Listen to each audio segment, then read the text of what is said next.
I married a guy I knew most of my life. We knew each other in high school and even went to prom together. But little did I know, I did not know him at all. I will call my now ex-husband Dirty Chad.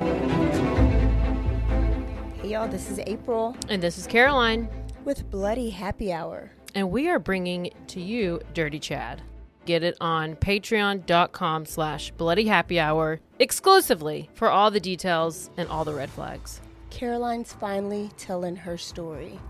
My truth.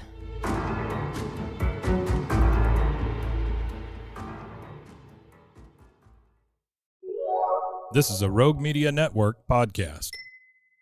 This podcast contains adult themes, sexual content, and strong language. If you can't handle that, you should probably leave. Hi, and welcome to Bustles and Bangers with your hostess, Rachel and Christopher. I love it when you say my name.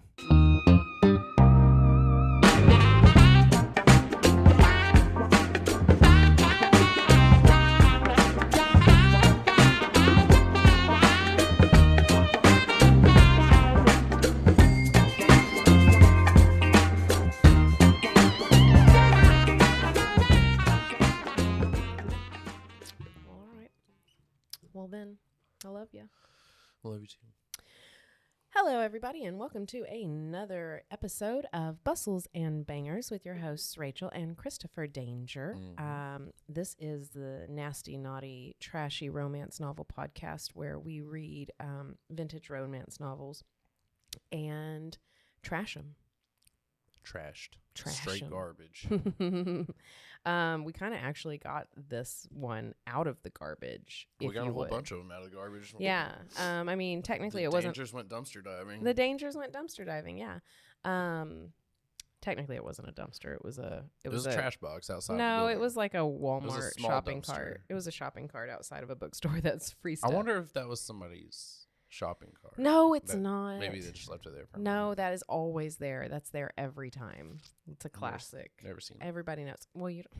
Okay. How many times have you gone to that bookstore? That was in your my life? first time. No, it was not. Shut up. Anyway, so for those of you just joining us, I will read one book in 4 installments. And so, just hang on for the ride and let's see how juicy this may get. This one looks kind of girthy. Yeah, we've been getting into some thicker ones. Before I dive into it, though, I'd like to say, if you're curious as to what we're up to, what we look like, what's going on, we have social media. One of us is really pretty. What? And the other of us is pretty. Man. You know. What the F? Now we're going to have talk after this. Why? You got the pretty one. Pretty That's is me. No. Yeah. No, you're very pretty. Pretty. You're very, very pretty. Mm-hmm. You can check us out on Facebook, Instagram, or TikTok at Bustles and Bangers. Or you can check us out on Insta or TikTok at Gypsy Danger 0317. Oh, wait, no. Is it 317? Oh, shit. I forgot my own tag. Anyway, fucking Google it. Anyway, you can find all of it at www.bustlesandbangers.com. And we have an OnlyFans. You got to DM me about that one, though. Call me. So the book we are getting into today is called Hearts Surrender by Kathleen Morgan. What, you looked like you had something to say about it. No, just hearts surrender. Like a whole bunch, like an army of hearts are surrendering? All the hearts. No. Or is it one heart S. surrender? The hearts okay. surrender. Anyway. Is that a cat? It's a cat. Okay, so the cover of the book looks like you're in some kind of canyon with a sunrise or whatever. I guess I see now how it looks like maybe there's 2 suns or a moon and a sun at the same time. I don't know. And then like some Fabio type looking guy who's a little bit more, Cats, like the play, the Broadway Cats kind of main-ish, and then a woman, her hair's blowing in the wind and he's grabbing her shoulders and sniffing her neck. Anyway, I just also want to point out there's a giant cat behind him. Oh yeah, and then the cat eye is behind him. It looks like a puma, a mountain lion, a cougar or something. Definitely not a house cat. It's not a house cat. No. It's definitely a cat. But when I first saw it, I did think it was a house cat. Anyway, I got killed by like a puma mountain lion 15 million times on GTA this past week. So pretty fun. This is relevant. This is relevant.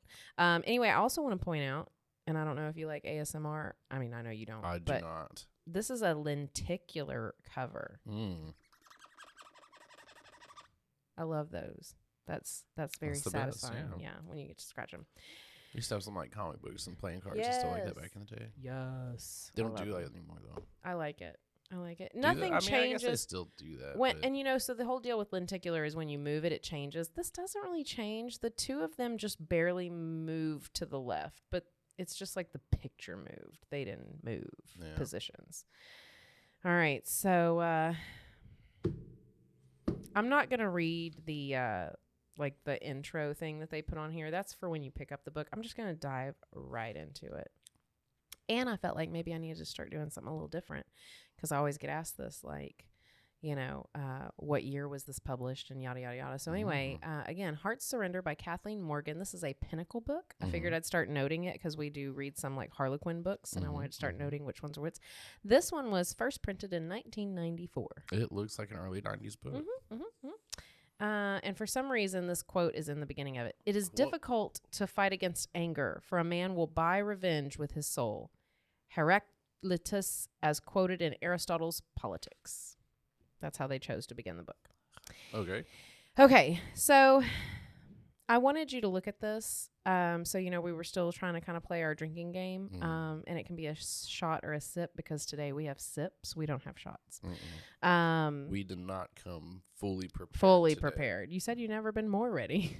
So anyway, a shot opportunity, sip opportunity starts right at the beginning, but I was like, am I wrong? Because I was drunk reading this. So now we're going to see if I'm really right or wrong. All right. The prologue. It's early autumn. The planet Agrica. That's the name? Yeah. The name of the planet Is Agrica. okay. You ready? Yeah. Ashes. Isn't that where Aladdin's from? No, that's Agrabah. Oh. Close, I guess, though. Maybe they're from the same Maybe that's planet. what they were watching when they wrote this. They were like, "Oh, I love that." But what if everyone was Raja? You know, the tiger. Like tigers. All right, ashes. Everything lay in ashes. His home, his dreams, and what little remained of his heart. And this is how Gladiator started. Isn't it? I don't know.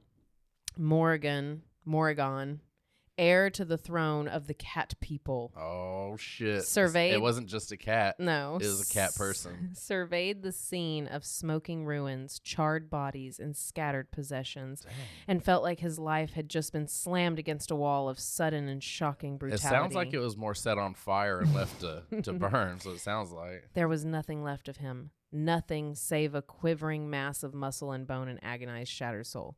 Nothing save a. Nothing save a. Right. Grammatical error, editing problem, right? We find them all the time. I know, but I wasn't drunk. No. That's wrong. Yeah, that's wrong. Okay, well, sip. Oh, okay. I think mine was a gulp. All right.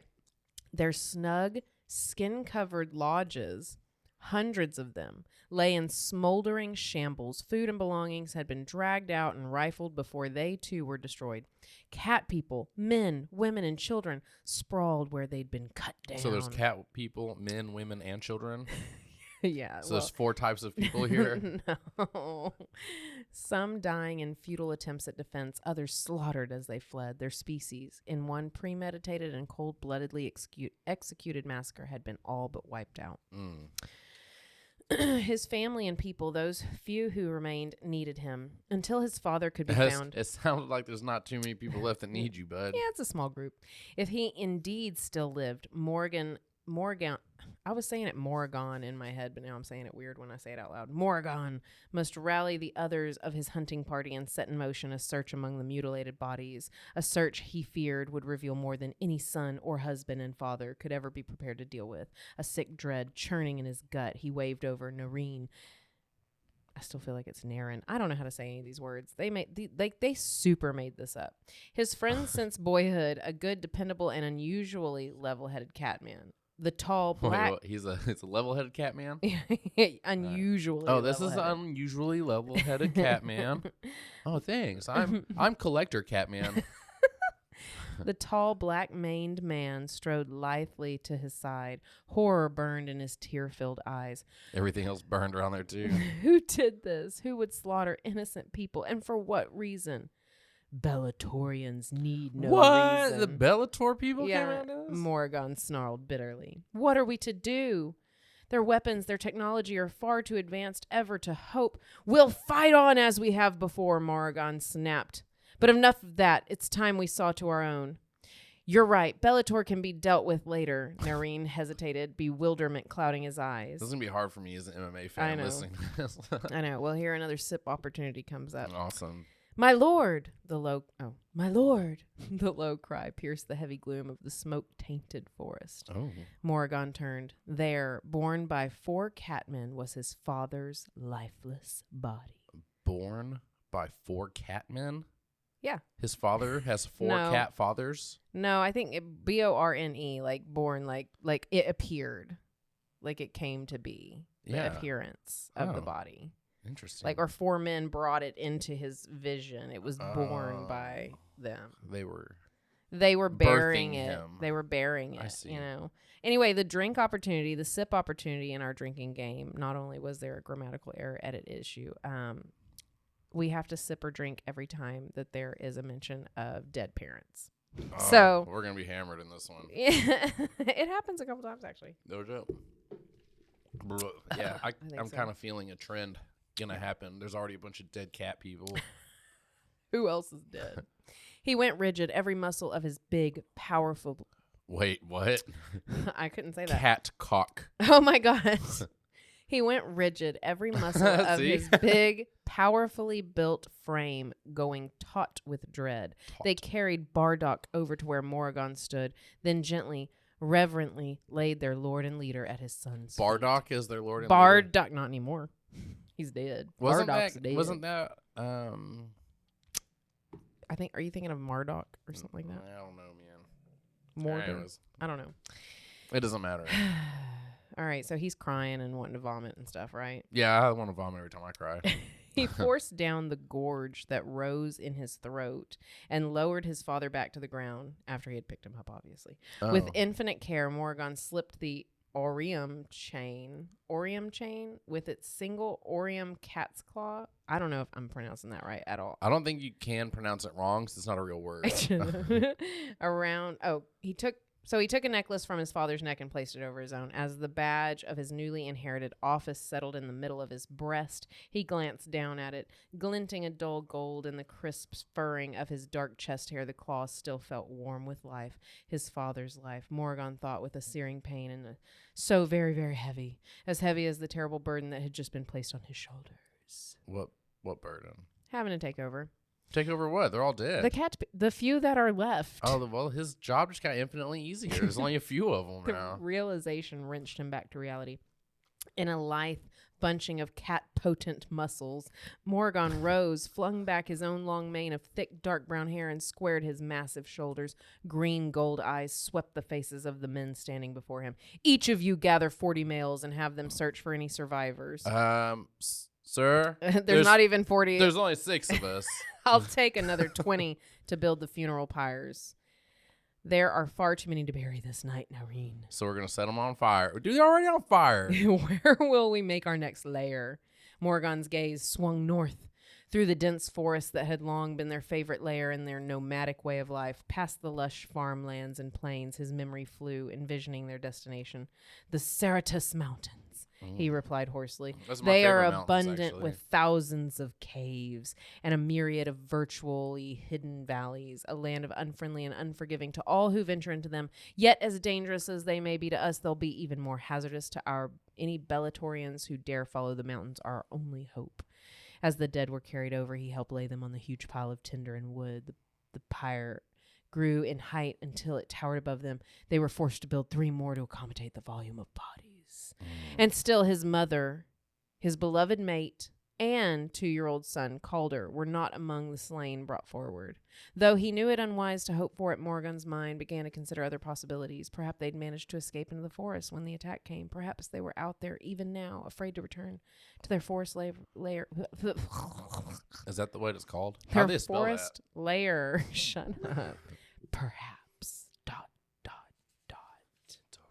Dot, dot, dot, dot, dot, dot, dot. The Bellatorians think they've won a major victory, Morgan cried. Sounds like they have a lot of right to claim that right now. They'll pay and pay dearly. We'll have our revenge, and their own kind will bear the burden, dearly borne though it may be. This I vow, this I swear as Lord of the Cat People.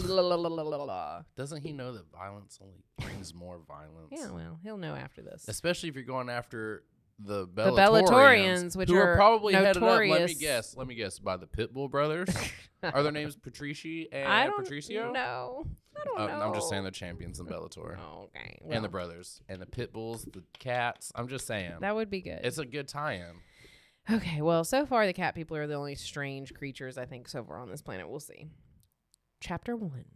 I thought we were already in the chapter. That was the prologue. Oh, so everybody's dead at the beginning. All right. One cycle later. Wait, what? A cycle. Okay.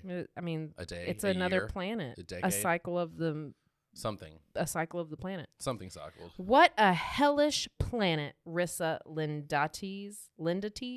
Rissa Lindates blew a damp lock of curling flaxen blonde hair out of her eyes and glanced up at the huge sun blazing overhead.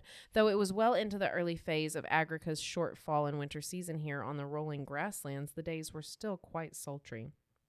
Her pale, blue-green riding jacket clung damply to her back. Beneath the matching snug-fitting breeches. Mm-hmm. Oh, yeah. So we decided to add that. And it's not supper, but it's breeches. Mm-hmm.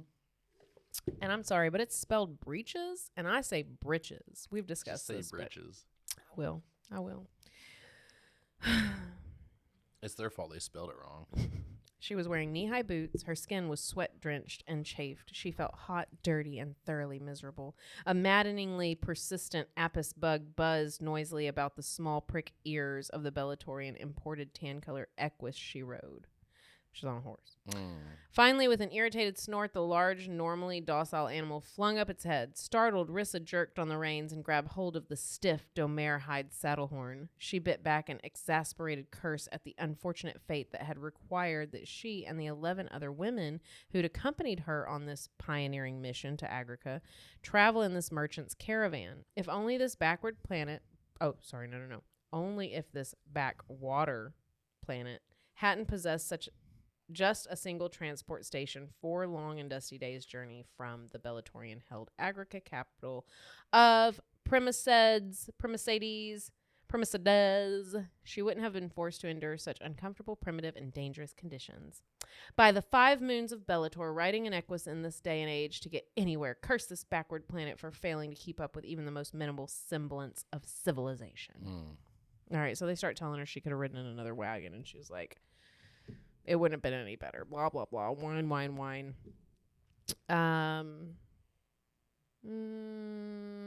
She's with, like, some servants, things like that. Oh, I think I totally skipped over that word that I am not going to say out loud. Did not know that was here. What is that? Anyway. Let me see. Oh, no. Oh, no. In the 90s? She said, at least out here I get full benefit of the breeze. However, blank, it has blown today. I'm going to have to Google that. It's offensive. If only my father had sent some skim crafts to fetch us. What? I feel like this chick is dumb or high or she's writing about cat people on dumb the and planet. high. She's making shit up. It's all confusing. right. It isn't at all the kind of behavior my father would appreciate. I guess her whining or something. I don't know. Well, I couldn't say never. Okay, this is the other person talking. Well, I couldn't say, never having met your father, he may be the Lord Commander of the Bellatorian forces on Agrica, but how can even you really speak for his opinions? You've not seen him in over 10 cycles. Dang. That's a lot. That's a long time, dude. Well, she's thinking in her head. No, she's thinking out loud. She's like, considering I was barely... She's talking then. Whatever. I don't give a shit what she's doing. I was barely 10 when my parents separated. So, again, even though that's not exactly a parent's death moment, hang tight. Mm-hmm. By the 5 moons, what a cursedly hot day. Well, I don't care if it is a bit hot. It's a lovely day. Even this far into autumn, Agrica has the most agreeable weather, her serving maid offered blithely, attempting to change the conversation to a more cheerful topic. With the wasting sickness and death of her mother... Take a sip. Rissa had been through enough heartache and upheaval in the past cycle. This journey to Agrica was intended to be the start of a new and happier life. There was no point in stirring doubts and fears prematurely. So Diona, I guess it was the chick that was just talking, hurried on and said, "For all its wild, untamed character, I find Agrica quite beautiful. I look forward to an exciting life helping to colonize this planet and taming its men." Now the truth is out. You've come to Agrica to find a man. Diona A cat man. shrugged. "What if I have? Isn't that part of the reason you agreed to transport here? Didn't your father not only offer you a new home in life, but also the assurances of a life mating to one of his high-ranking military officers, one destined for a great and glorious political career?" So, for the past cycle, Rissa had been at a loss as to what to do with her life. She had a mind, curse them all, and dreams of contributing something useful to society. She wanted to do brave and noble things. If the young officer her father had in mind for her didn't suit, she still envisioned an influential position at her father's side, advising and aiding him in the peaceful and successful colonization of Agrica. Bellator stood to gain greatly from the agricultural bounty of this planet, as did its simple-minded, if hardworking inhabitants. Indeed, the entire Imperium stood to profit. Rissa smiled. She liked the mental image of herself as a diplomat and advisor very much. She wanted what she did in life to matter, to possess some lasting good. And as far as a life mating went, she definitely yearned for a higher purpose than serving as a pretty decoration in some man's home and bed. She wanted to matter to him, and she wanted to be loved for who she was, not for what she symbolized or possessed. Yet, it sounds like her goals are to possess and symbolize something. Yeah, imperialist, dude. She's at the top. Yeah, so, No, I'll not do badly if I can find the right man, Rissa admitted, drawn back to reality, or the right position of usefulness at my father's side. "It's time, Diona. I became a woman." Her serving woman grinned. "Ah, yes, becoming a woman, but that, my naive young mistress, generally requires the help of a man, and you haven't had many of those, have you?" There's a lot of cat men out here, though. Ah. I heard that sex with a cat person is very painful. Oh, yeah, dude. I would imagine if you're, yeah, this woman didn't think that. You ever seen This cats is fuck? not sensual. Have you heard them? Have you heard them? All right, yeah, it's terrible. "And isn't being the mate of a fine, handsome man and bearing him strong, healthy children enough for any woman?" Once more, Rissa frowned. "It would seem so to many, but still I suspect there must be more. Should be more." All right, so anyway, they're talking about men and how they feel about them. Speaking of animals, have you heard the tale of the infamous catmen? They're said to be one of Agrica's most exotic species, half humanoid and half animal. She shuddered in a horrified delight. "There are rumors of their wildly uncontrollable sexual urges on the night the Agrican triple moons aligned. Think how exciting the mating would be with one of them." "Those tales are revolting," Rissa snapped, half sickened, half fascinated by her serving woman's description of the legendary catman. "Besides, they're hardly a problem anymore. Father assured me the Bellatorian campaign to eradicate that odious race is all but complete. I thought He they were wouldn't here have for let me peaceful come." colonization. She's Here we go. The politics, you old bitch. You don't like her. Yeah, I don't like her. They were quite a threat to the Bellatorian colonization attempts for a time, though. Still, I'd like to have just one glimpse of a catman. The native species needed to be pushed out, huh? They're said to be quite powerful and hairy, have long lethal claws, and possess the most amazing physique powers. Oh, sorry. God damn it. I can't read not one fucking word today. Psychic powers. So they're cat people and they're psychic powers. How'd they lose? I don't know. They must be They really must not actually. shitty superheroes. That could be a lie. They could actually not possess psychic powers. Can you imagine what it would be like to have one of them in your... A strangled scream silenced whatever observations Diona had been about to make. And your Bellatorian pussy. The two women exchanged anxious glances, then leaned forward and craned their necks in an attempt to see to the front of the caravan. Do you want to go to the back of the caravan with me? I was like, you were going to say, do you want to go to the bathroom? Yeah. Do you two want to go to the back of the caravan? We'll just get in the wagon. What do you think that was? Rissa's hand slipped to the dagger hanging at her side. Thought it was going somewhere else. Nothing to concern yourself about, I'm sure. Well, perhaps Rissa must I quit. I give up. I'm leaving. You take a breath. Rissa muttered, and when no further sound or commotion was forthcoming, relaxed and settled back on her ex-wit. Nice. I am over this day. Is anybody else out there over this fucking day? God damn it. All right.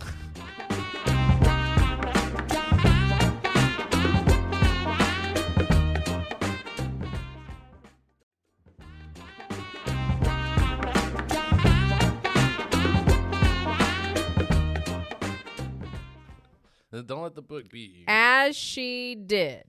This is why I don't read them. This shit would happen all Animalistic the time. snarl jerked her attention overhead.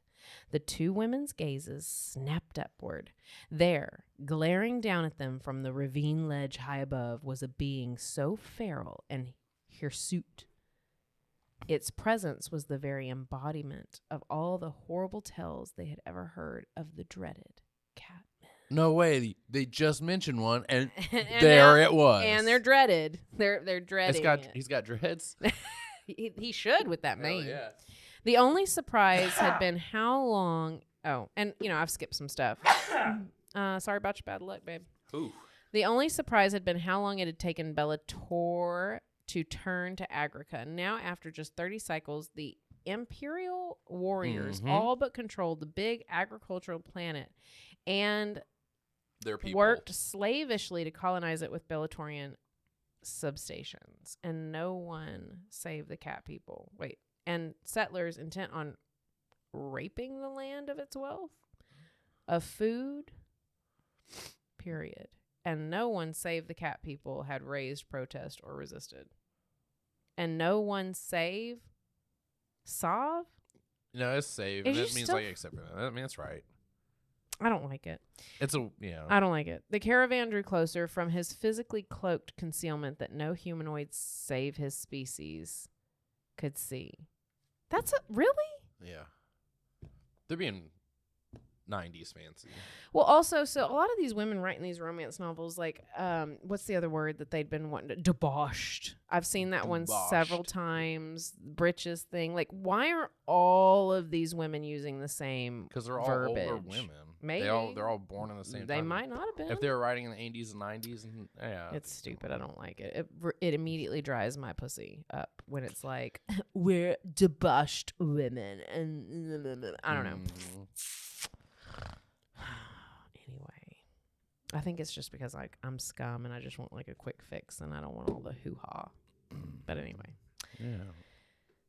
Morgan's acute cat's vision now could make out the forms and faces of individual travelers. A quick mental scan of the wagon interiors found no additional soldiers hidden within, only a single female reclining inside each of the 4 wagons. He counted 6 more females riding with the wagon drivers and another 2 on equus near the back of the train. 12 females, all relatively young and of breeding age. Their Young and breeding age. Their capture would be a significant addition to their own females and decided a victory on their first attempt at abduction. At least some of the catmen would have a soft body to warm them through the fast approaching winter nights, and come next summer, the first of the half-cat, half-Bellatorian babies would be born. Mating with a female outside one species, the thought sickened him. Morgan knew their captives would have just as much to overcome in accepting catmen as mates. The aversion was hardly one-sided. Whatever. He would have ample opportunity to test his plan, Morgan thought glumly. As Lord of the Cat People, and now without a mate of his own, or heirs for that matter, he had felt it only fair to add his name to the drawing to determine which catman would be among the first to take a Bellatorian female as a mate. Though he hadn't been pleased when his name had been chosen, Morgan didn't feel right asking his people to do anything he wasn't willing to do.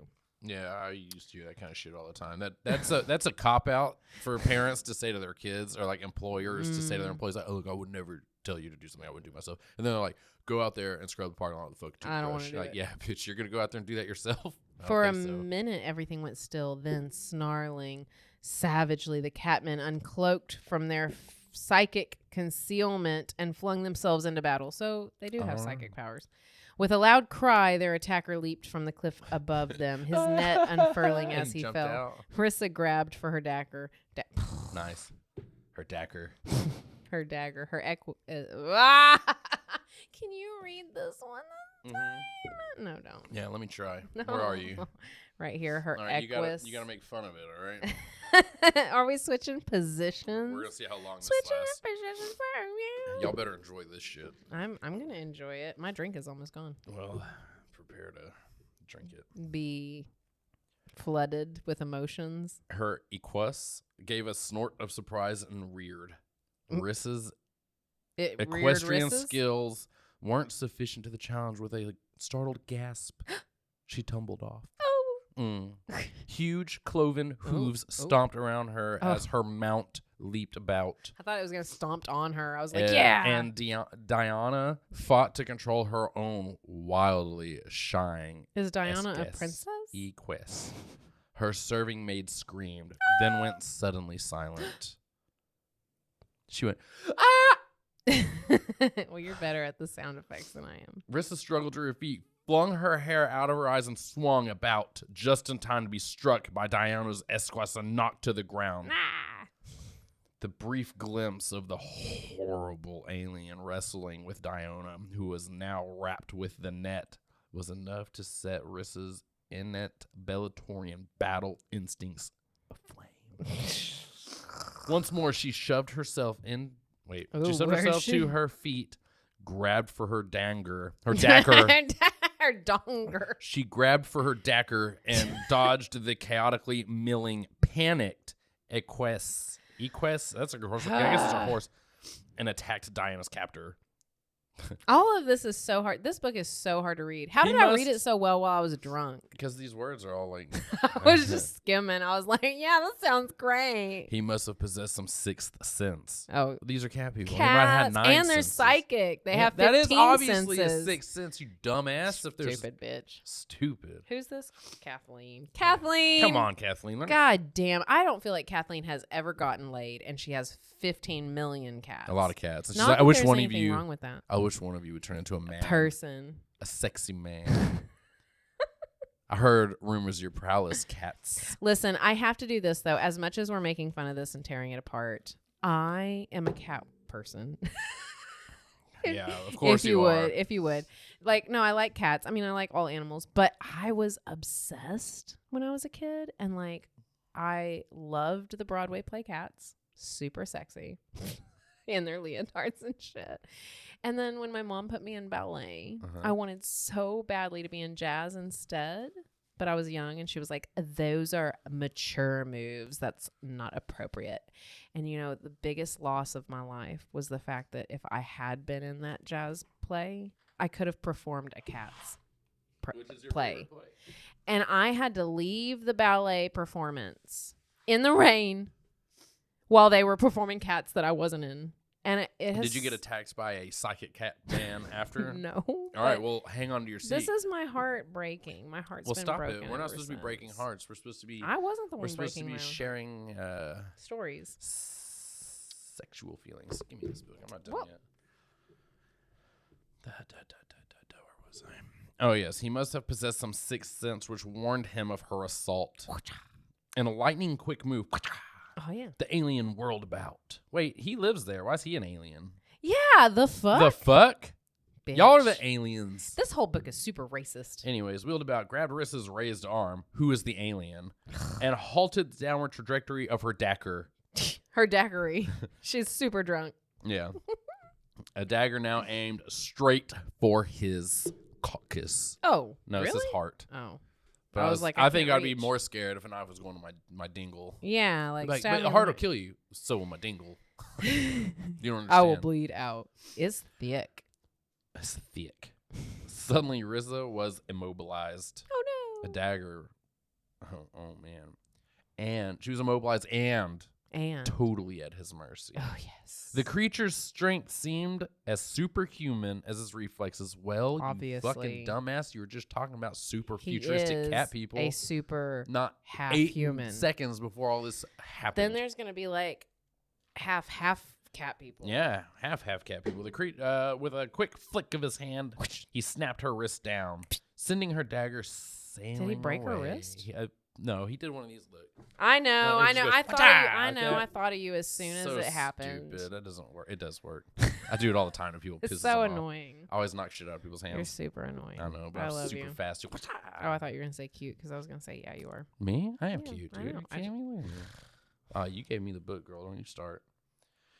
He snapped her wrist, sending her dagger sailing away. She waved bye to Bye, it. dagger. Bye, dagger. See ya.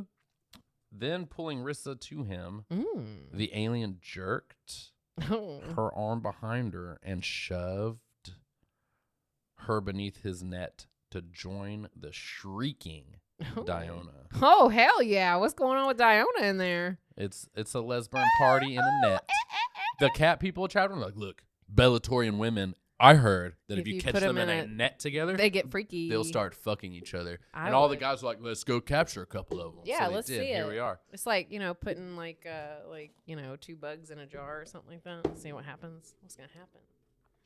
Stop that yowling. Rissa grabbed hold of the other woman's face with both hands Oh.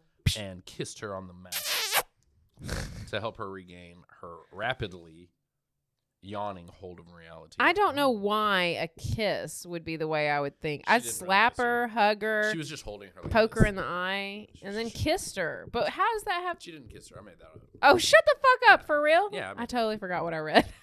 No, she held her. She was just like, I don't know what's going on. Like she's holding her. She's just I looking wish at it all you'd bug eyes. kissed Like, her. what just happened? I think maybe the No, but kiss I think- would bring me back to reality better. Yeah. And we're like, oh, we're not in the middle of a fight with cat people. Yeah, try it. Here, hold my face first and just bring me to reality. Right. Oh, now you have to try to kiss me. Did it work? Yeah. Hell yeah. Did you skip all this shit that doesn't have a Yeah, line if I on don't it? highlight it. I don't then- read these books whenever she does this. All these notes and stuff it's Well, let me just take it back. Well, I don't even know where I am now. Exactly. Give it back to me. All right, that was I was liked me. it. I think I did maybe a little okay. I think you did great. All right. A little okay. Yeah, for sure. I guess they're out of the net now.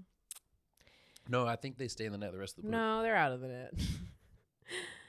When she turned to face the strange aliens, however, she nearly fainted from the sight. It seemed the work of securing the caravan was complete. At least 30 or 40 of the hairy, unkempt beastmen now had gathered to eye her and the other women. Some looked bored, others angry, but the majority stared back with predatory, calculating gazes.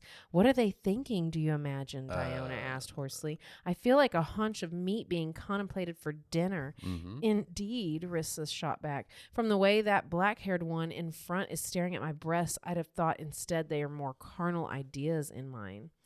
There was a long pause from her serving maid, then a slow exhalation of air. Yes, I see the look myself now. Perhaps you'd be wise to get behind me? Once again, she withdrew her dagger and waved it in a manner she hoped was both lethal and menacing. Ooh. Ooh. Watch out, I got With like wobbles, like when you grab a dick and go blah, blah, blah, blah. Yeah. All right. Waving this letter opener in these cat people's faces.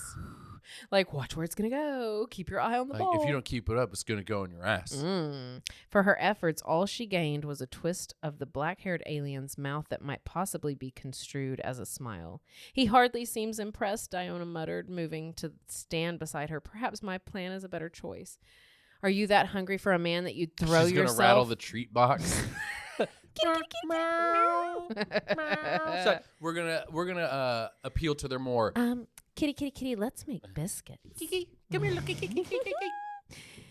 Are you that hungry for a man that you'd throw yourself at the first inhabitant you meet? Yep. I'd give it a few more days and hope something better comes along, Rissa said, eyeing the alien more closely. He was definitely humanoid, tall, broad of shoulder, and long of limb, with the usual facial features and body parts. His face, however, framed by hair that extended out from his hairline in a lush flow of black mane, bore a distinctly leonine appearance from the slightly flattened nose and almond-shaped gray eyes to the more pronounced brow line. He was definitely in fine physical condition, lean and muscular with a luxurious furring of body hair. He wore only a brief leathern tan-colored loincloth and soft knee-high boots. Put down your dagger, it is useless against us. Her gaze jerked up to lock with the Catman's. Indeed, I don't see you rushing me to gain possession of it. Why is that? Certainly not because I fear any danger to me, Femina, he replied, apparently trying to soften his words with the gentle form of address. I worry only about damaging you in the struggle.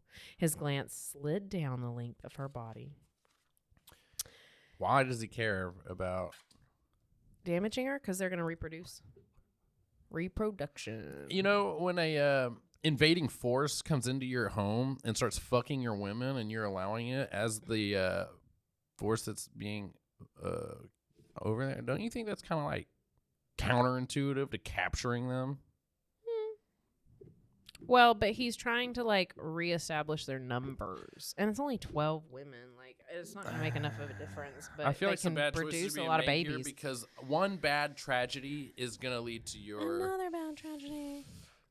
Well, Yeah. he says to her, and you're far too well built and healthy to risk your childbearing on an injury. No, you'll serve us too well as a breeder to consider harming you.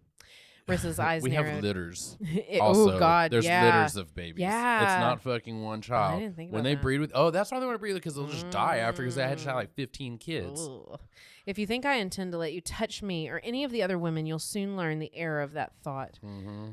To emphasize her point, she took a step forward and made a stabbing motion at him. He didn't move, just cocked a dark brow, scrutinized her for a moment more, than laughed. The action startled Rissa. Then anger rushed in to drive away the surprise.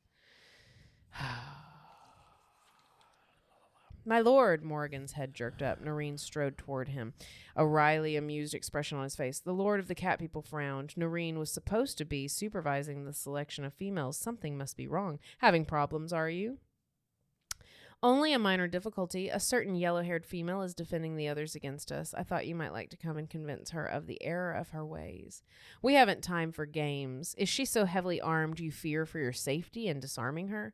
She sports a pretty nasty-looking little dagger, which she swears she'll use if one of us approaches too closely. Y'all never been to like a war, huh? Well, this is her first time. And pray, First time? why are her first impressions of me so important? Because he said something about, I think that maybe she'd take better to you than anybody else. The black-maned catman glanced up, grinning now from ear to ear. You said to choose a mate for you. I have done so. And the yellow-haired female, as alien as she is to us, is as fiery and beautiful as they come. See, I think he she will gets suit it. you quite nicely. Quite nicely indeed. She's the alien.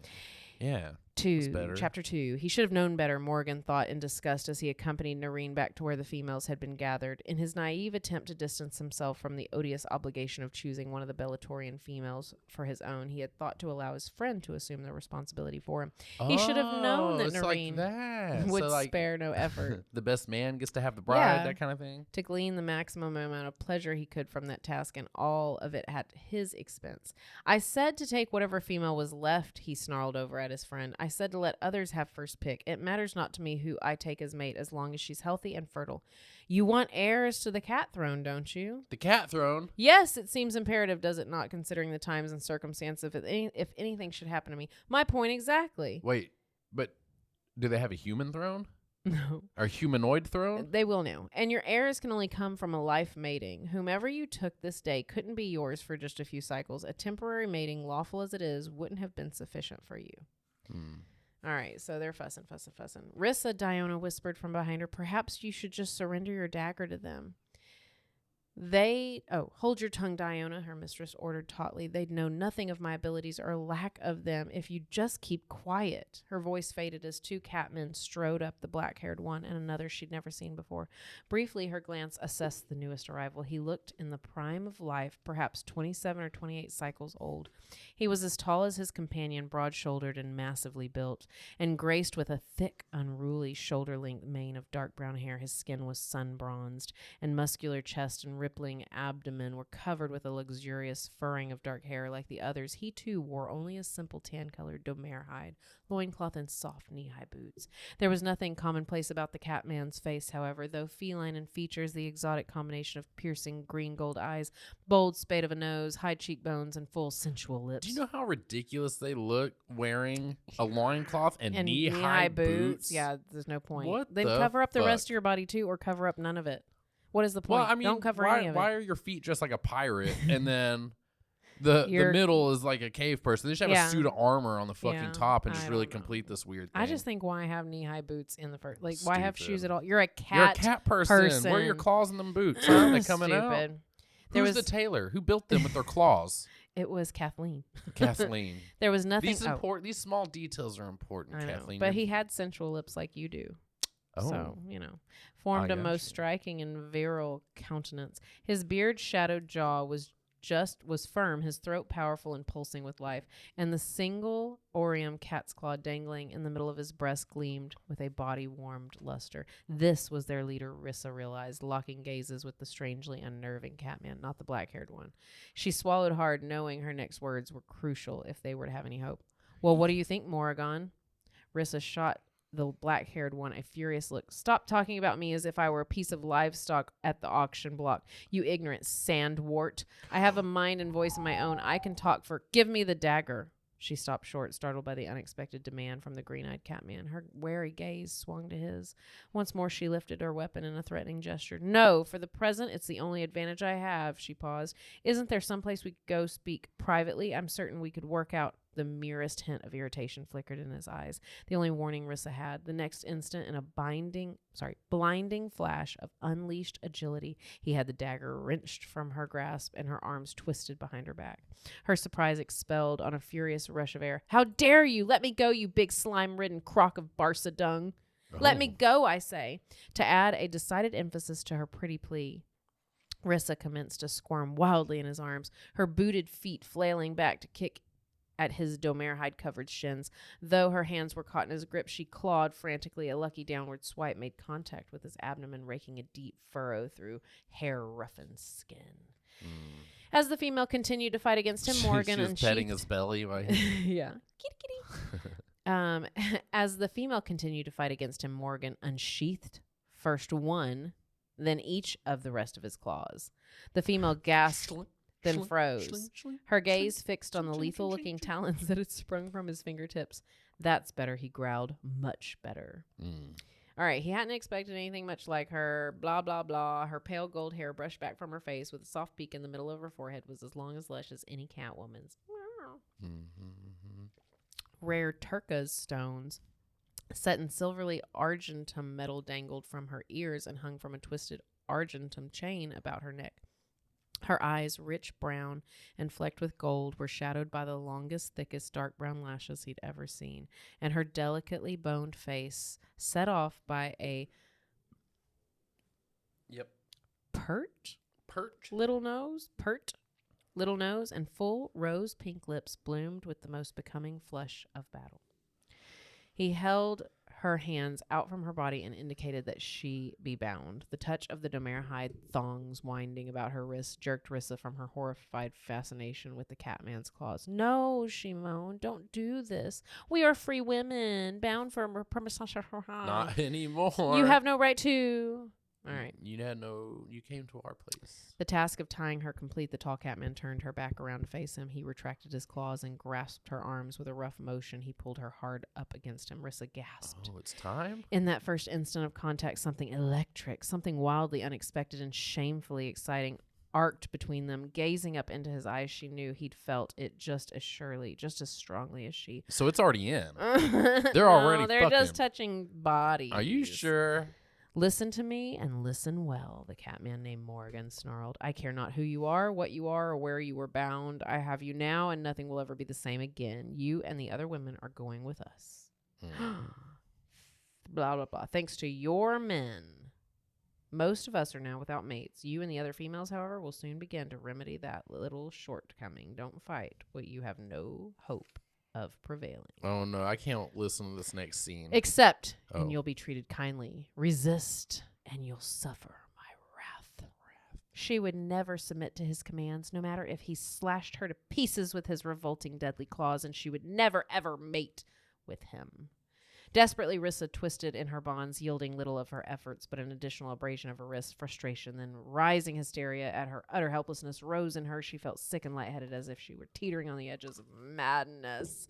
And still she hung there, tied to a tree now. Panic briefly surged through her as she thought of being left behind, then a fierce elation. Leave me here, she mentally defied them. Anything is better than going with you. Anything.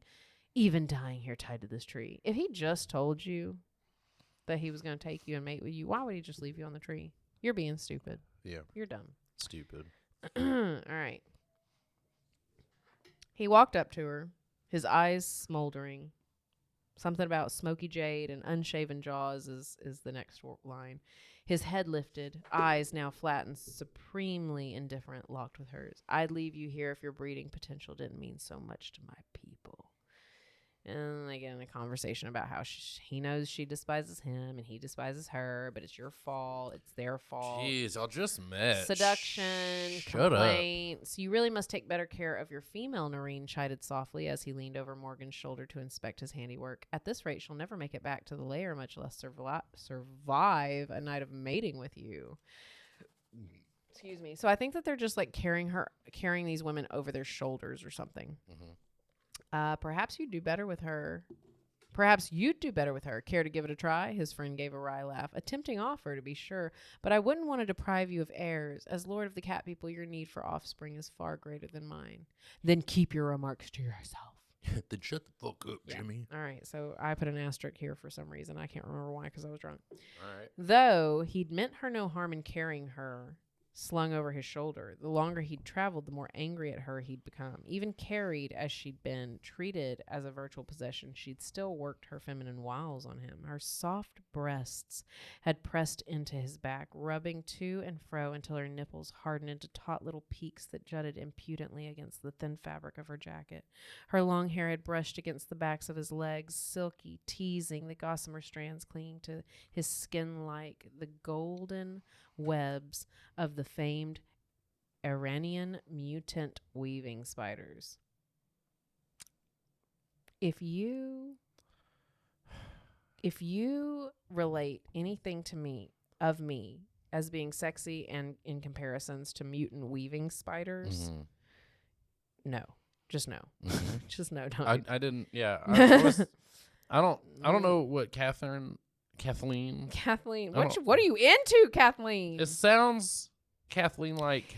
And you know how you're really into a lot of different kind of shit, and you're really mushing it all into one. Yeah, thing. and how egotistical are all of these romance writers to make the names of the characters in the book a skew of their name. Kathleen Morgan and then Morigan is the. Give me a break, man. Try harder. And her scent, heady and haunting as the rare Valeria flower that grew in the hidden mountain valleys, that sounded like a disease, wafted up to him. It might be. That's what creates xenomorphs. Oh, no. Oh, man, yeah. Don't step on them. No, don't breathe them in. Don't look at them. Permeating his being with her essence and the unmistakably blatant reminder of her femininity. Oh. He hadn't thought ever to desire. She forgot. No, it was only his hatred for her that stirred him so. He tried to convince himself. It was only anticipation of the pleasure, the symbolic venting of his anger at her men would give him that fired his lust. It was only the total power and control of the act, in a time when he no longer felt in control of anything, that attracted him. His fingers tightened, digging into the soft flesh of her body. The female stirred and murmured something unintelligible. Her arms snaked up his chest to entwine about his neck. Then, with a drowsy, contented sound, she snuggled close, her soft lips grazing the cat's claw that hung about his neck, and fell back to sleep. Curse her, he thought, his loins responding to the feel of her soft woman's body. Curse her, he implored any merciful God who might be listening. He wanted her, desired her with every fiber of his being. Eventually she woke to the scent of man filling her nostrils. Where's the scent of the cat? What is happening to her nostrils? What is he feeling? What? Where does he go to the bathroom? Anywhere he wants. All right. Her dreams had been just as pleasant. He was of her heart, her soul, her body. He was everything she'd ever wanted, dreamed of in a man. If you don't stop rubbing your body like that against mine, a strained voice gritted from above her, I won't be responsible for the consequences. So she's been dreaming, and now she's lusting. You will. What the fuck? If you keep doing that, I'm not responsible for outcome. Really? I'm glad that this isn't a civilized place. I should be naked in front of you, doing whatever I want, and you still have to have self-control. Put that thing away. Put that thing back where it came from, or so help me. She shoved herself back in her haste, inadvertently dragging her nails down along the sides of his neck. He flinched, sucked in a deep breath. Then he grasped her hands, pulled them away from him, and lowered her to her feet. I've had about all I can take of your claws. A deadly edge crept into his voice. I haven't even known you a day, and I already bear the wounds of battle like none I've ever experienced. Damn. Rissa tossed back the hair that had tumbled into her face at his abrupt release and lifted her chin. I didn't mean to scratch you that time. You just startled me, and fine. Your apology is accepted. He made an impatient motion for her to precede him. Now get on with you. We've another hour of travel before we reach our destination. The sun is already beginning to rise. You've slept most of the night away. Let's see if you can make it up for it on the trail. An hour? Apology, make up for it. Rissa's fist clenched at her sides. He said, "Femina, don't start." She paused, suddenly realizing her temerity in daring to threaten a man of his size and strength. It sounds like he doesn't have much combat experience, so you might be okay Yeah, if this just is the most try. wounded Just he's take a ever try, been. Yeah, he might be bitch made, dude. You don't know. He's just got a heavy presence. Well, so she's anger surging through her now. She's thinking the same thing. Curse him, curse everybody. Now I like him. curses. Blah, blah, blah. What was that on the Powerpuff Girls? She tripped. Curses. She tripped over a tree root. And with a strangled cry, she tumbled forward, only to have her arm all but wrenched from its socket by her captor's quick reaction in a haltering fall. Going somewhere? Oh, shit, because she's going to fall. All right, chapter 3. We're almost done. Did we doing 3 chapters? Couple fighting with words? Words. Did you write that? Yeah. I like how you put notes in there and never remember what they are. It says couple fighting with words. So technically, when they fight, that is a sip opportunity. Oh, I've been Sip. drinking everything. Well, you can. I mean, technically, if we had shots, we'd be sipping on water and shotting on shots. Shooting shots. Shotting on shots. Morrigan swung around, a stinging retort hovering on his lips.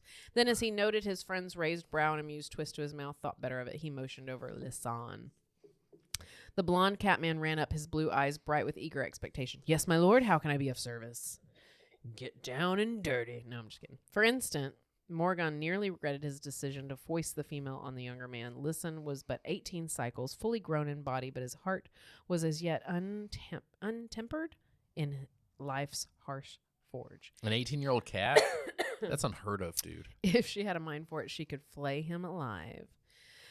All right, but he's had enough of her. He can't stand her. He said, "The female's your responsibility until we reach Zada's." Is that like a barbecue place? It should be a Mediterranean place. Oh, yeah. Fucking heroes or something? Yeah. That'd be awesome. Man, All right. I'm hungry. Anyway, this was weird too. At one point, at the word mate, Morgan saw the female's eyes narrow, but she didn't say a word. Instead, she extended a hand to Lissan and said, "My name is Rissa," she purred sweetly. "And yours?" He's like, none of your fucking concern. Get back over there. That's my king. Yeah. Mm. All right, so. No, that's not what's going to happen. Well, anyway, I skipped a bunch of stuff. After a hearty meal of stew, rich with thick chunks of roast lepus, And chunks of Bellator soldiers. babies. Yeah. All right, yeah. And several varieties of tasty root vegetables, fresh baked bread, and some unfermented uva juice, the 4 catmen took up guard positions outside the windows and doors of the hut and promptly fell asleep. Kathleen. As the sun rose into the heavens, the day burned on. Rissa sat there too angry to rest and watched old Zada work. Hey, Kathleen, I have to tell you something. That Zada's is a place. maybe, well, a yeah, I person. figured that out. But I don't know if she knew this, but cats, Don't live that long. well, This one, is a but fantasy. 2, cats also are exclusively carnivores. Well, I was going to So say, I eating thought, all these roots and shit is probably going to upset their little tummies. yeah, well, but they're also human, so now they're omnivores. But also, I was going to say rats. Rat people. Cats are napping during the day. Why would they fall asleep at night? Yeah.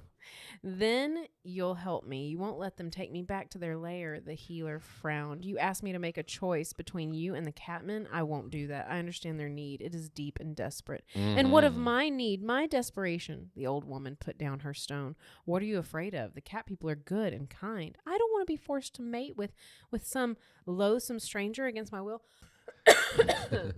After riding on the back of a cat man, for 12 hours, Yeah, you your get a allergies hairball. start fucking with It's you. a hairball. Anyway, Zada considered that for a long moment. It would be very difficult, to bear an alien's child. Opening the door, They're not aliens. you know what I mean? Somebody else's, it's not of her kind. Well, She says, the cat people are my friends. I refuse to interfere in their efforts to rebuild their nation. I will, however, give you something to suppress your fertility for a time. Oh, so now she'll only have one baby instead of 15. Or at least suppress one of these people and come to love your mate. Wait. What? Or at least suppress it long enough to allow you the opportunity to learn more of these people and come to love your mate. Never. I'll never, ever come to love Morgan, and I'll never submit to him as my mate. Well, be that as it may, this powder will keep you sterile for 5 to 6 weeks. Give Morgan a chance. Give his people a chance. They are not so very different when the physical dissimilarities are set aside. Observe with your heart instead of your mind. The heart can be a potent arbitrator in determining what's of value and what's worthless. I hope you rested well, Morgan snapped 6 hours later as they made preparations to set out once more. We've a hard night of travel and mean to reach the foothills of the Cerritus Mountains by dawn. Rissa stiffened, stung by the tone of contempt she was certain she heard in his voice. Think I'm too soft to keep up, do you? More or less. Care to prove me wrong? In most instances, yes, but in this case, I begin to lag behind. Feel free to go on without me. I'd hate to jeopardize your strict timetable. Indeed. All right, blah, blah, blah, blah. Unappreciative little she-cat, isn't she? Lucky for her, I'm in a better mood after a good rest and meal in my belly and feeling very generous and sharing her sweet company with my friends, he indicated. Hell Rissa. yeah. Why don't you begin the journey by guarding her, Noreen? You two should have a lot to talk about, shouldn't you? They walked in companionable silence for a time, enjoying the deepening shadows that crept across the grassy hills and the mellow warmth of the setting sun sinking beyond the distant horizon in the west. It was a tranquil breeze-softened evening. Anyway, she was struck by the realization, that it's actually really pretty out there, and maybe they're not so bad. Noreen asked the girl to tell me of yourself. Tell me of yourself. Why did you come to Agrica? I was Anyway. coming to take over, kill y'all, and strip your land of Yeah. your resources. That's what we said in the beginning of the book. Yeah, so they talked for a while. But we're friends. Mm-hmm. A low whistle attuned only to his ears pierced the stillness. Noreen stopped, pulling Rissa to a halt. What is it? She asked, noting the look of tense vigilance on his face. A signal. Morgan has come upon some danger and alerted us to it. Who? Where? A sudden thought struck her. It could be Bellatorians out searching for her. Before her captor realized her intent, Rissa swung about and rammed her elbow deep into his abdomen. The cat man gasped, doubled over, releasing her arm. It was all the opportunity she needed. Grabbing his blaster. What? Who has a blaster? Noreen, the cat person. Rissa swung it into position, backed off several steps, and aimed it at 3 catmen. Boom! A ball of yarn flew out of the cat blaster, and they all ran for it. They froze, eyeing her warily. Let me pass, Rissa said. I mean you no harm. I only want to return to my people. We can't let you go, Femina, Noreen gritted. You're our lord's mate. We vowed to guard you with our life. Use the blaster or surrender it.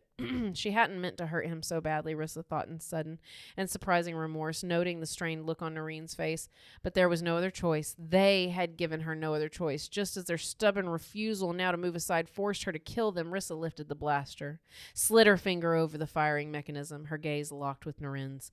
A mixture of resolute determination and disappointment gleamed in his gray eyes, determination to uphold his word to Morgan, disappointment in her. Anger flooded her.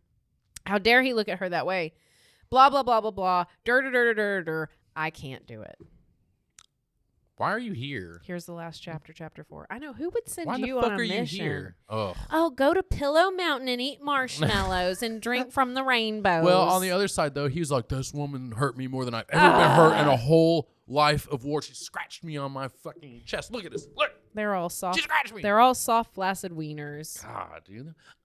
I mean, if you go and flick your cat on the ear, it's going to be pissed at you for a while. So chapter 4, last chapter. Don't of go this, flick your cat on the ear. of this installment. Morgan flung Rissa to Lisanne.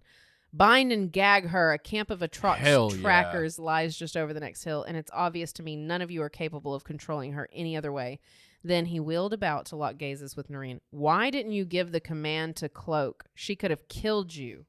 So I guess, why didn't y'all all just go invisible? I think go invisible, too? Remember I said it earlier, that their psychic power cloaks them. So why couldn't y'all have all cloaked yourself when you were being attacked? What? All right, whatever. How many Atroxes await us? Unfortunately, they got the cat brain, too. I assume you plan to eliminate them. 15, Morgan muttered. There are 15, and they're heavily armed and evidently out on some tracking mission. I'd wager the bounty on the catman has suddenly risen again. We have to kill them, Morgan forced himself to continue. Noreen frowned. Well, 4 against 15 are rather heavy odds. We only have 3 blasters between us. Only 3 of us are going after the Atroxes. Lisanne will stay behind with Rissa. I want her taken back to the lair. Not one of the 12 females must be lost, no matter what happens to us. Why? If they stay alive and y'all all die. But no, if there's you so many more people at the lair. They can just, some other dude can fuck her. There's people Oh, it down just doesn't along- matter. Well, and I'm sure if he dies and he has no heir, someone else will take over. And if that person Well, why dies, is he out on the survey mission? Why isn't he back in the back? These people are horrible military strategists for a war book. I'm just saying.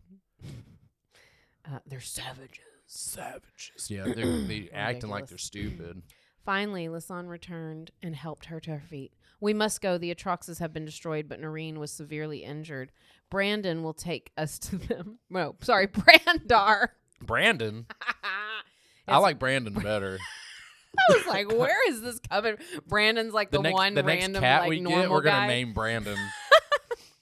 Okay, perfect. Brandar will take us to them. They immediately set out. It's nighttime. She's walking, they're walking. There's death and destruction, blah, blah, blah. She squirmed in the two catmen's clutches, begging with her eyes to be unbound and released. Lisanne eyed her uncertainly. My lord, his gaze shifted. Gosh darn it. His gaze lifted to where Morgan knelt. The cat lord turned. An anguished pair of green gold eyes met Rissa's, saw the honest concern burning there. And he's like, no, fuck you. Last time we let you go, you try to pull a Yeah, super no. soaker on her ass. Yes, free her. Perhaps she has some knowledge of healing we can use. I guess too many people are fucked up. Wait, what? Yeah, so they're going to let her go. We're going to let her go because maybe she can heal us. She might have magic You thought healing maybe powers. I could heal you today. I did? What No, is this? What is fuck you. that? I don't want And to then talk about all Googled that. it anyway. Well, So, but it was the charred blaster injury to Noreen's chest, Rissa realized as she gingerly lifted the cloth that hid it from view and peeked beneath, that was the most severe and potentially fatal. Nausea roiled through her. She dropped the bandage back in place as if burned. Her gaze met Morgan's. In their tormented depths, she saw the confirmation of her own fears. He took the blast meant for me, the Catman rasped. It was aimed at my head, and he threw himself in front of me as the Atrox fired. Noreen lives still, though barely.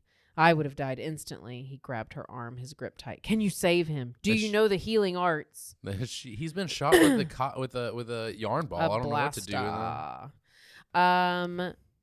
I don't think she knows shit. No, obviously she waving a dagger. She in her said, face I and- wasn't meant for the harsh life you've so callously thrust me into, Rissa snapped, and you've only yourself to blame for that. But now that you have, it's your responsibility to teach me what I need to know to survive in your world, not continue to berate and abuse me for it. Anyway, because there was some stuff I skipped. Shame filled him. As much as he hated to admit it, she was right, and despite her ignorance, they had done this to her and da-da-da. But also, she was sent out with nothing but women on a Hear me out. pioneering Hear me thing. out. Let's Like, go find this where planet are the skills? and let's take it over. It's easy. Easy. Simple. We could do it with a commercial Or and a slingshot. I'll just mate with the cat people. Whatever. I'm not going to go, so I'm going to be like, all right, sure, let's do this. Whatever. Like, what are you fighting about? Every time they capture me, I'm just like, hey, please let me go. And they're about, oh, okay, and let me go. All right, so anyway, at some point, Noreen drifts back off to sleep. Ever so gently, he pried Noreen's fingers free and laid his hand at his side. Okay, wait. So is Morgan... Were they holding hands? I think Morgan might have been holding Noreen's hands. Then, glancing up, Morgan caught Rissa's horrified gaze upon him. He put a silencing finger to his lips, rose, and walked over to her. Come. Noreen sleeps. A breath of fresh air would be most welcome now. His eyes blazed hot and scalding, holding Rissa in a heated prison of bitter confusion and fearful desire. Something heavy, smothering, encompassed her, squeezing her chest until Rissa could barely drag in a breath. Her heart pounded. A crazed urge to step closer to Morgan filled her, to join bodies, to feel the hard length of him press against her, to taste his mouth upon hers. With a gasp, Rissa jerked back, her eyes gone wide, her mouth dry. His hand, however, maintained its grip. What's wrong, Femina? He demanded in a silky, seductive voice. Having trouble dealing with your desire for me, are you? Rissa flushed crimson and twisted frantically in his grasp. I feel nothing for you but disgust. You're just so fascinatingly ugly. Oh. Morgan wrenched her up against him. Disgust? Ugly? He gave a low, harsh laugh. Sorry, Femina, but those were hardly the emotions I saw in your eyes or felt emanating from you. You forget I can look into your mind. I know a woman in heat when I see one. In heat? Why, you... Before Morgan could guess her intent, Rissa's free hand lifted. Only the quickest of cat reflex saved him from a stinging blow to the side of his face. If he's sidekick, why didn't he just move? Yeah, I don't know. He caught her hand only millimeters away, halted it, then slowly brought it to rest along the side of his beard-stubbled cheek. His fingers entwined in hers, imprisoning them there. Morgan turned his head then, bringing his mouth in contact with the palm of Rissa's hand. At the touch of his full, soft lips, Rissa gasped. And he flickered his little cat tongue in her mouth. Fear Little rough thing. rocketed through her. Fear of his intent of the unknown and fear of the intense surge of emotions his action had roused. Her lids lowered, her head sagged back, and her woman's curves, almost in some instinctive response, pressed against his own tautly strung body. He was seducing her, inasmuch with strength of his unique physique. Sorry, God damn it. Every time I read that word, I want to say physique. It's psychic powers. Psychic. As physique powers. as was with his body, she didn't want it. God, she didn't dare let herself want it. Please don't. I don't want. You don't know what you really want, Femina. And I know this is not at all what I should be wanting. His lips slid down the length of her hand, alternately caressing, then gently nipping her with his strong white teeth. But I'm a male and have a male's needs that haven't been satisfied in He stopped short, went rigid, then pushed her slowly back from him. The most intense battle raged in his eyes, a battle of wild desire and raw anguish. We were going outside, were we not, before we became sidetracked? Would you still like to do so? Yes. She turned and hurried down the short tunnel that led outside. Stars, brilliant pinpoints of light in the ebony canopy of the heavens, twinkled back at her. 2 moons, one full and one high overhead, one rising close to the horizon, little more than a slender crescent, filled the night sky. The third apparently had yet to rise. Alien and so very different from a nighttime display back on Bellator, the scene was still somehow strangely comforting. At least there were still a few things in life that remained constant and predictable. They were half-naked savages. They possessed little worth and were deemed a great obstacle to further peaceful settlement of Agrica. No, there'd be no mercy shown to the cat people whether they surrendered or were systematically hunted down and slaughtered. And as a loyal Bellatorian raised to unthinking, unquestioning obedience, she must accept whatever her planet determined appropriate. It was and always had been the safest course. A soft breeze caressed Rissa's cheek, recalling her attention to the night around her.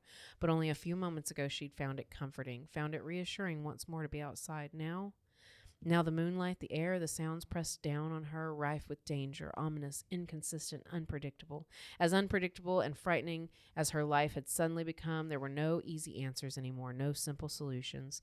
She was caught in an ever-blurring morality between one species' military prerogative and another's right to survive, between loyalty to oneself and one's heritage, and the even more ancient pull of powerful, primal mating urges. It was a struggle, Rissa realized, that in many ways, on many levels, could be one of life and death. And that's the end of the first installment of Heart's Surrender by the ridiculous Kathleen Morgan. I think this should be called Everybody's Surrender. Everyone surrendered. Everyone should have surrendered.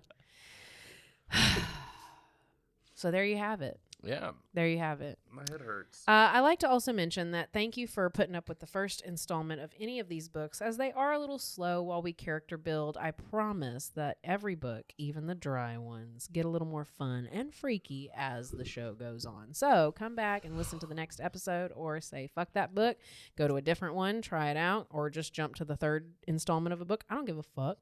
But we appreciate you listening. And Whatever we love you your do, support. leave a 5-star review. on it. Always leave a 5-star review, and if you feel like doing anything else, don't. Anyway, so once again, this is Bustles and Bangers with Rachel and Christopher Danger. We would absolutely love you to check us out on www.bustlesandbangers.com or on Facebook, Instagram, And TikTok. all of our links are on there, too. All of our links. You can see the length of our link on there. It's The all links there. of our links. And anyway, yeah, stay tuned to see what happens with the cat people and the Bellatorians. Till next time, bye.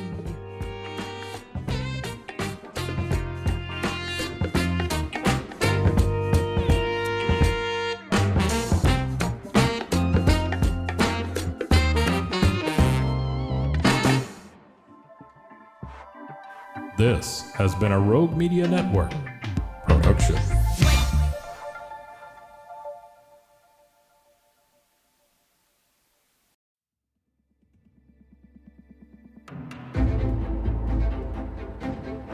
I married a guy I knew most of my life. We knew each other in high school and even went to prom together. But little did I know, I did not know him at all. I will call my now ex-husband, Dirty Chad. Hey y'all, this is April And this is Caroline. with Bloody Happy Hour. And we are bringing to you Dirty Chad. Get it on patreon.com/bloodyhappyhour exclusively for all the details and all the red flags. Caroline's finally telling her story. My truth.